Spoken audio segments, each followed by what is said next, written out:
जय श्री कृष्णा दोस्तों, मैं मीतू। हम सबके channel be perfect with Meetu show भाई में आप सबका बहुत बहुत स्वागत करती हूँ। आई होप आप सब स्वस्थ होंगे और मस्त होंगे। सो दोस्तों, थंबनेल देख के आप समझ ही गए होंगे आज मैं आपसे किस बारे में बात करने जा रही हूँ। और दोस्तों, जिस सवाल का आज मैं आपके साथ जवाब शेयर करने जा रही हूँ, ये सवाल मेरी तरह आपके साथ भी, आपके मन में भी बहुत कई बार आया होगा।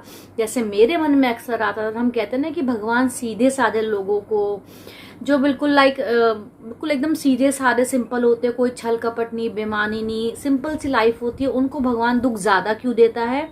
और दूसरी साइड हम देखें तो जो लोग हमारे बेईमान होते हैं, चोरी चकारी करते हैं, गलत काम करते हैं, दूसरों को परेशान करते हैं, वो हमेशा फलते फूलते हैं और सुखी रहते हैं।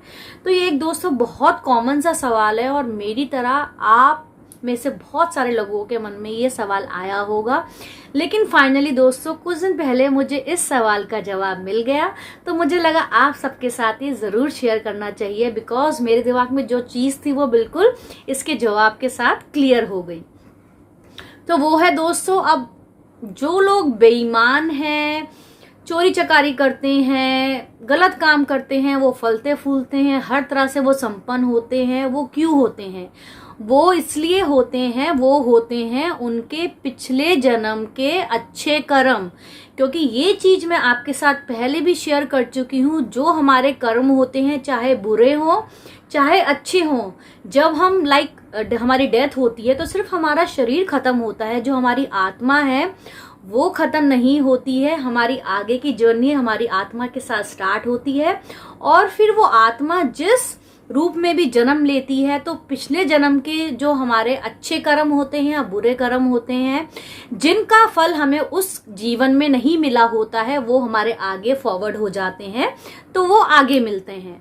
और दोस्तों, यही एक कारण है जो लोग बहुत बेईमान उल्टे सीधे काम करते हैं, वो फलते फूलते हैं, वो संपन्न होते हैं, खुश रहते हैं, क्योंकि वो उनके पिछले जन्म के अच्छे कर्म होते हैं, जो इस जन्म में सब कुछ उल्टा पुल्टा करते हुए भी उनको संपन्नता प्राप्त होती है। वो हमेशा खुश रहते हैं और उन्हें कोई कमी नहीं होती है।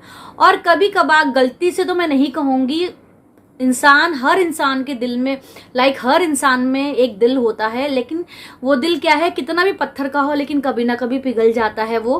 तो वो लोग गलती से कह सकते हैं आप, या कभी कभी जो वो अनजाने में अच्छे कर्म कर देते हैं, बुरे लोग, कभी किसी को दान पुण्य को छोटा मोटा दान पुण्य कर दिया, कभी किसी की हेल्प कर दी, आखिर है तो वो भी इंसान ही, तो वो भी कभी जो अच्छे कर्म कर देते हैं।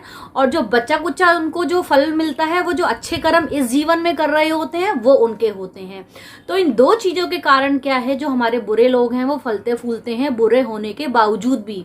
नंबर 1 उनके पिछले जन्म के कर्म, और जो नंबर 2 इस जन्म में वो जो भी, मैं कह रही हूँ 4 में से एक अच्छा कर्म कर रहे हैं। हर इंसान ऐसा होता है जो बुरे के साथ साथ कभी ना कभी एक अच्छा कर्म जरूर करता है, तो वो कर रहे होते तो उसका फल, तो इन दोनों फल को मिला के हो गए इतने सारे अच्छे कर्म, और उसका फल वो इस जीवन में भोगते हैं। अब बात रही जो वो इस जीवन में बुरे कर्म कर रहे हैं, ऐसा नहीं है, वो कहते हैं ना ऊपर वाले के यहाँ देर है अंधेर नहीं है।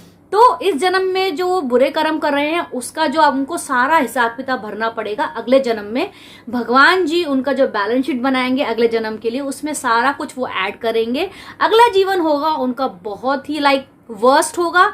ये जीवन जो सुखी जा रहा है, वो लास्ट जीवन के अच्छे कर्म, और जो इस जीवन में जो थोड़े बहुत वो 5 में से 10 में से एक अच्छा कर्म कर देते हैं कभी गलती से, तो उसका फल। तो ये चीज बहुत क्लियर है। तो कभी भी अपने मन में ये मत लाइएगा वो ऐसा है वो ऐसा, तो सुख मिल रहा भाई, उसके पिछले जन्म के अच्छे कर्म थे, और थोड़ा बहुत जो आज वो कर देता है गलती से उसका है। लेकिन जो वो बुरे कर रहा है वो उससे बच नहीं सकता, वो उसको नेक्स्ट कर्म में भुगतने पड़ेंगे। और बात रही हमारे अगर अभी हम परेशान हैं, दुखी हैं, कोई बात है, तो हो सकता है हमने पिछले जन्म तो किसी को पता नहीं होता हमने क्या हम किस योनि में थे, हमने क्या किसके साथ बुरा करा है, क्या गलत करा है, तो हो सकता है हमारे वो कर्म हो जो हमें इस जीवन में भुगतने पड़ रहे हैं। और बात रही हमारे इस जीवन के अच्छे कर्म, वो हमारे आगे जो आने वाला जीवन है वो बहुत सुखमयी होगा, उसमें सारे फॉरवर्ड हो जाएंगे। और एक बात आपको मैं और बताऊं, अच्छे कर्मों से क्या होता है दोस्तों, मुसीबत सबकी लाइफ में आती है, लेकिन कई बार एक ना एग्जाम्पल है कि मान लीजिए आप पहाड़ों के नीचे से निकल रहे हैं, आपके ऊपर पूरा पहाड़ गिरना था, लेकिन आपके अच्छे कर्म उस समय वहां पे काम आए इस जीवन के, तो वो पहाड़ ना गिर के आपके सर के ऊपर सिर्फ एक छोटा सा पत्थर गिर गया, आपको छोटी सी चोट लगी और कुछ दिन में आप बिल्कुल ठीक हो गए। अगर वो पहाड़ गिर जाता तो आपकी जान चली जाती। तो कहने का मतलब ये है कि हमारे अच्छे कर्म इस जीवन में भी और अगले जीवन में भी हमेशा हमारे साथ चलते हैं। इसी तरह से हमारे बुरे कर्मों का भी हमें फल जरूर मिलता है। कभी भी मन में ये मत लाइए कि वो बुरा होने के बावजूद भी सुखी है। भाई वो उसके पिछले जन्म के कर्म थे, कुछ गलती से जो अभी कर रहा है, और बात रही हमारी, हमें आगे मिलेगा। और हो सकता है हमें अभी भी हमारे अच्छेपन का फल मिल रहा हो, हम पे इतनी बड़ी मुसीबत आनी हो, हमारे अच्छे कर्मों के कारण वो इतनी से में टल जाती है, लेकिन हमें पता नहीं लगता है। लेकिन ऊपर वाले की कैलकुलेशन में कोई मिस्टेक नहीं है, कोई गड़बड़ नहीं है। तो मुझे ये जवाब बहुत सही लगा और मेरे दिमाग से चीज बिल्कुल क्लियर हो गई, तो मुझे लगा आपके साथ भी शेयर करना चाहिए। आई होप दोस्तों आपको आज की वीडियो अच्छी लगी होगी, हेल्पफुल लगी होगी और इन्फॉर्मेटिव लगी होगी। सो दोस्तों वीडियो अच्छी लगी हो तो लाइक करिएगा, शेयर करिएगा, कमेंट्स करिएगा और मेरे चैनल को सब्सक्राइब करिएगा। और जो छोटा सा बेल आइकन होता है उसे भी हिट कर लीजिएगा ताकि अपकमिंग वीडियोस की नोटिफिकेशन टाइमली आपको मिल सके। सो दोस्तों फिर मिलते हैं बहुत जल्दी एक नई वीडियो में। तब तक के लिए राधे राधे।